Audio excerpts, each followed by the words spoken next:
We were already sitting with this story before it reached us, not because it was loud or dramatic or urgent, but because it hesitated, because the moment that changed everything arrived quietly in the middle of an ordinary evening and waited to be noticed. Emily Lawson is a senior UX designer in Cambridge. What she went through matters not because of what happened to her body, but because of what didn't happen around her. This is how she remembers it. I was standing over the stove, watching salmon turn opaque at the edges, when my phone started buzzing against the counter. I let it buzz. I always do when I'm cooking. There's something grounding about finishing one thing before picking up another. The screen lit up again. Dad. That stopped me. I turned the heat down, wiped my hands on a dish towel, and stared at the name until the buzzing went quiet. Then it started again. When I finally picked up, I didn't say hello right away. Emily, my father said. His voice cracked on the second syllable. He stopped, took a breath. I need you. I leaned my hip against the counter. What's wrong? Another pause. Longer this time. I could hear my mother moving somewhere in the background, the dull clink of dishes. Normal sounds? Ordinary life? I've been diagnosed with Parkinson's, he said. Early stage. But it's not nothing. I waited for the rest. It didn't come. So, I said, "What are you asking me? I need to see you," he said. "We need to talk about what happens next, as a family." I looked down at the pan. The salmon was done. I turned the burner off. There it was. Not an apology. Not a question about me. Just need stated like a fact from the outside. It might have sounded like a reasonable request, a father reaching out, a family moment. But something in Emily's silence lingered longer than the words themselves. I didn't raise my voice. I didn't argue. I just felt my chest tighten in a way I recognized immediately. "I can come for dinner," I said. "Sunday? Good," he said, relief flooding his tone. "Good. That's good." After we hung up, I stood there for a full minute with the phone in my hand. Then I slid it into my pocket and plated the salmon like nothing had happened. If this is landing somewhere for you, stay with us. Emily's story doesn't rush, and it doesn't ask for anything it hasn't already paid for. I ate alone at the counter, the apartment quiet around me, already knowing that the hardest part wouldn't be what he was asking now.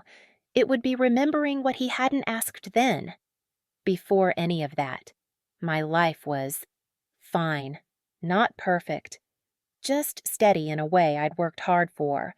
I was a senior UX designer at a mid-sized biotech-adjacent company near Kendall Square. The job paid well enough. The work made sense to me. I spent my days thinking about how people moved through systems, where they hesitated, where they got lost, what made things feel harder than they needed to be. My boss liked to say, "You see friction before anyone else does." I took that as a compliment. Most mornings started the same way.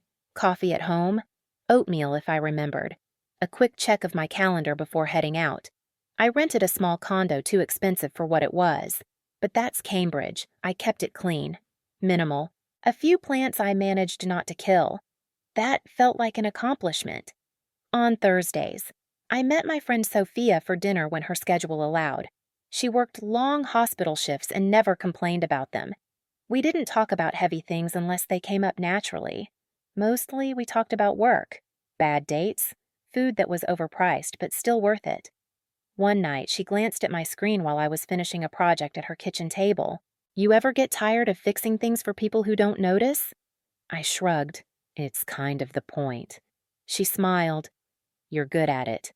I was. That part mattered to me. My family was background noise, group texts about holidays, photos from my brother Jason's life that I reacted to with a thumbs-up emoji and didn't think much about after. My parents lived in Newton, close enough to visit, far enough to have excuses. When my mother called, it was usually logistical. "Are you coming for dinner on Sunday? I'm working late." "Oh, okay. Next time." There was never tension in those calls, just a quiet sense that my absence didn't change the shape of anything. And I didn't resent it. Not really. Independence had always been my role, the one who didn't need much, the one who figured things out. At least, that's what I told myself. Looking back, there were signs, small ones. The way no one asked follow-up questions, the way plans moved forward without me. I noticed them, filed them away, adjusted my expectations like I adjusted designs. At the time, it felt like maturity. I didn't know yet how fragile that balance was. The call came on a Wednesday, right in the middle of a design review. I had my laptop open, notes scattered across the screen, half listening to someone explain why a button needed to be blue instead of gray. My phone buzzed. Unknown number. I ignored it the first time, picked it up the second. "Hi, this is Dr. Patel's office," a woman said. Her voice was calm in a way that felt practiced. "We have your biopsy results. The doctor would like to see you tomorrow morning, 8 o'clock. I remember nodding, even though she couldn't see me. "Okay," I said. "Tomorrow's fine." After I hung up, I stared at the screen for a few seconds longer than usual. Someone asked if I was still there. I told them my connection had dropped and closed the meeting. The next morning, the waiting room smelled like disinfectant and bad coffee. I sat in a chair that was too low, hands folded in my lap, trying not to bounce my knee. When Dr. Patel came in, she didn't waste time. "It's stage 3 breast cancer," she said. "It's aggressive, but treatable. We need to start chemotherapy soon." I watched her mouth move while my brain lagged behind. Stage 3. That sounded advanced, serious, like something that belonged to someone older. She slid a box of tissues closer. "Do you have someone who can come with you to appointments?" I shook my head once, then stopped. "I can call my dad." She nodded, like that made sense. I stepped into the hallway afterward and sat on a bench near the elevators. My hands were shaking enough that it took a few tries to unlock my phone. When my father answered, he sounded busy. "Emily," he said. "What's going on? I just came from the doctor." I told him. My voice didn't sound like mine. "I have cancer. Stage 3. They want to start treatment right away." There was a pause. Not shocked, just quiet. "Okay," he said finally. "That's serious." I waited for more. "We need to think clearly," he continued. "Your brother's wedding is coming up. There's a lot going on, I know," I said. "I'm scared." Another pause. Shorter this time. "Emily," he said, slower now, like he was choosing each word. "We can't deal with this right now." The sentence landed cleanly. No anger. No confusion. Just a boundary, drawn without hesitation. "I have to go," he added. "Your mother's waiting." The line went dead. I sat there longer than I meant to, staring at my phone like it might change its mind and ring again. A nurse walked past and offered a small smile. I smiled back automatically. When I finally stood up, I felt oddly calm, like something had been decided without me, and my body was adjusting to the weight of it. I called Sophia from the parking lot. She answered on the first ring. "Hey," she said. "What's wrong?" "I need a ride tomorrow," I told her, and maybe a little help remembering how to breathe. "I'm on it," she said, no questions asked. That was the moment the timeline split. Before and whatever came next. Treatment started fast, faster than my brain could keep up with. The first chemotherapy appointment was on a Monday morning. I took a rideshare because Sophia was on shift and my father hadn't called back. The driver asked how my day was going. I told him it was fine. He dropped me off at the infusion center and wished me luck like I was headed into an exam. Inside, a nurse checked my name against a clipboard. First round. Yes. She smiled, practiced and gentle. "We'll take good care of you." I nodded. That seemed like enough. The chair reclined farther than I expected. There was a television mounted to an arm I didn't touch. The IV drip clicked softly once it started. A woman a few chairs down held her husband's hand. Another patient had her sister sitting cross-legged on the floor, whispering jokes. No one sat with me. No one needed to. Afterward, they asked how I was getting home. I showed them my phone. That counted. The weeks blurred together. Chemotherapy every few weeks. Radiation later. Almost every weekday for months. I learned which days the waiting room was loud and which days everyone stared at the floor. I learned which nurses remembered my name and which asked me to spell it again. One afternoon, a nurse leaned over my chart. "Do you have a care partner listed no?" I said. She paused. "Anyone we should call if you need help, I'll manage." I told her. She looked like she wanted to say something else. Then she nodded and moved on. After the second round, my hair started coming out in clumps. At first, I told myself it was temporary. After the fourth, I stopped pretending. I sat on the edge of my bathtub, holding a handful of hair, and felt tired in a way sleep didn't touch. Sophia came over that night. She didn't say much when she saw my head. "You want me to?" she asked, already pulling the clippers from her bag. "Yeah," I said. "I'm done negotiating with it." She worked slowly, careful around my ears. When she finished, she handed me the mirror. I looked. I didn't cry. "You look like yourself," she said. "That's generous." She shrugged. "I mean it. Some days were worse than others. Nausea, bone-deep exhaustion.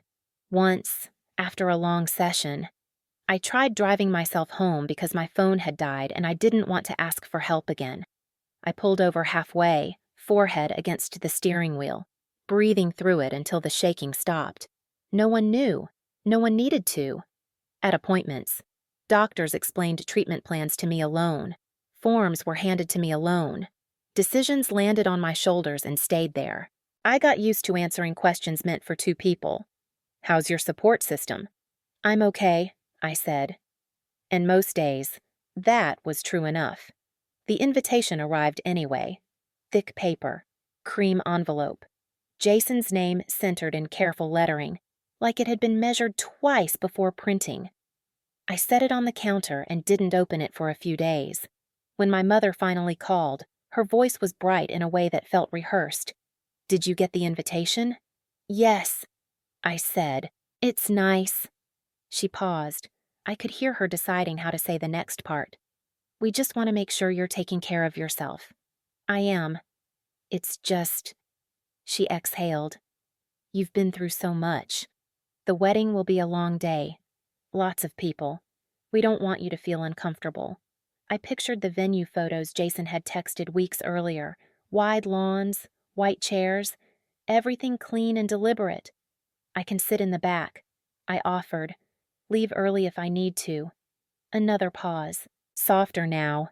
"We were thinking it might be better if you didn't push yourself." Push myself. The phrase hovered there. Jason called later that night. He didn't waste time easing in. "Hey, about the wedding." "Yeah." He cleared his throat. "Mom's worried. You don't look great right now, and you know how this stuff goes. People ask questions. I can handle questions. I know you can." His voice dropped. "It's just, this day is important. We don't want anything heavy hanging over it." I pressed my phone to my ear and stared at the calendar on my wall. Appointments circled in ink. Radiation sessions marked in tight rows. "So you'd rather I not be there?" "That's not what I'm saying," he replied quickly. "It's just about timing. Timing again. I get it." I said, and I did. I understood exactly where I landed in the hierarchy of things. After we hung up, I opened the invitation, read the details, closed it. I didn't RSVP yes or no. I just let it sit on the counter until the edges curled slightly from the humidity. On the day of the wedding, I stayed home. Radiation in the morning, toast in the afternoon. I scrolled through photos later that night. Smiles, champagne, my parents front and center. No one texted to ask where I was. The quiet felt intentional. The bills didn't arrive all at once. That would have been easier somehow. They came in layers, thin envelopes mixed in with grocery coupons and appointment reminders, like they were trying not to be noticed. At first, insurance covered most of it. That part worked the way it was supposed to. But the rest kept adding up. Unpaid medical leave, missed bonuses, medications that weren't fully covered, rent that didn't care what kind of month I was having. I made a spreadsheet. Of course I did. After a few weeks, the numbers stopped looking temporary. They started looking structural. One afternoon, I sat on the floor of my living room with my laptop open and my phone on speaker. The woman from Human Resources sounded sympathetic but firm. "You've exhausted your paid leave," she said. "You can stay on unpaid status if you need more time." "How long can I do that?"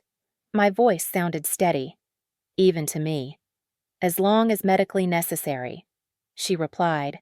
"But your income won't resume until you return." I thanked her and hung up.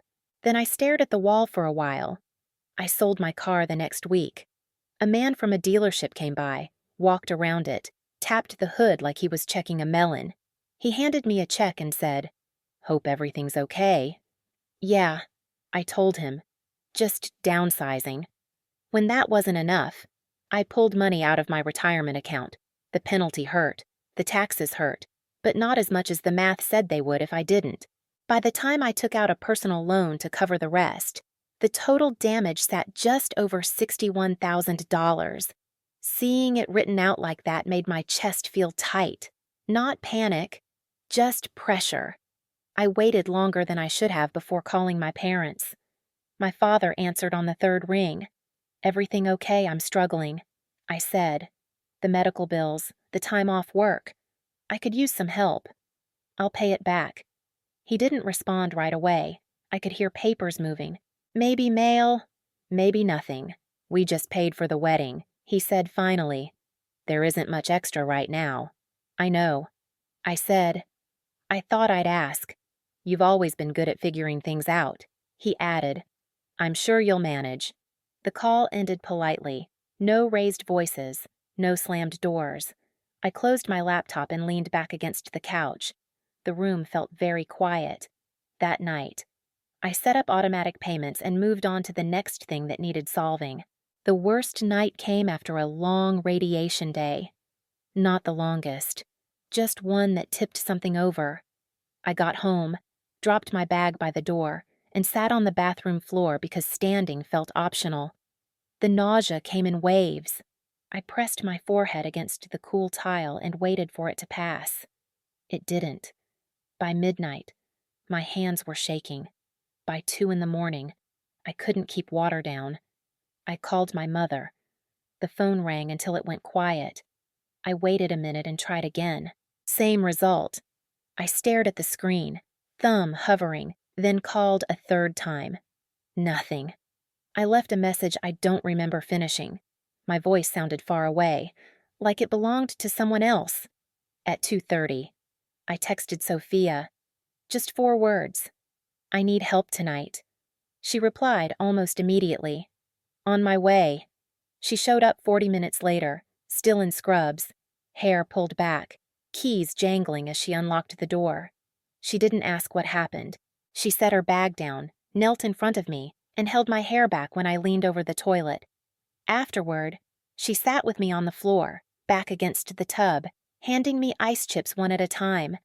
"You want me to call anyone?" she asked quietly. I shook my head. "No, I already tried." She didn't push.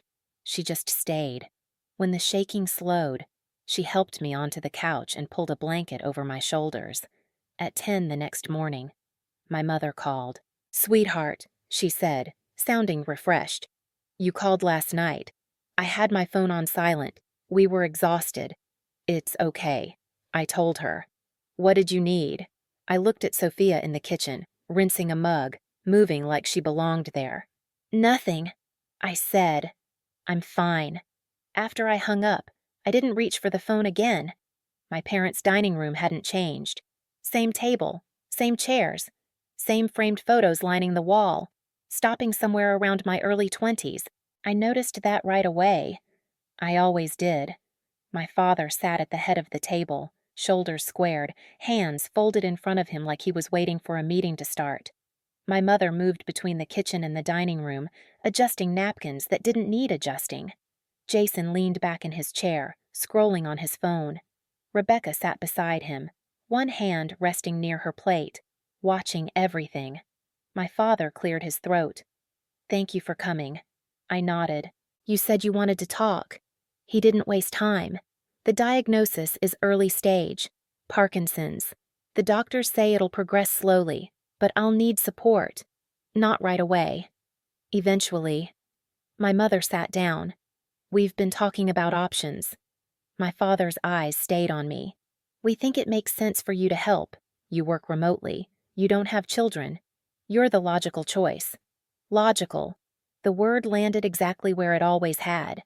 I set my fork down. "When was the last time you asked how I was doing?" The room went quiet. Jason shifted in his seat. My mother opened her mouth, then closed it. "I mean it." I added.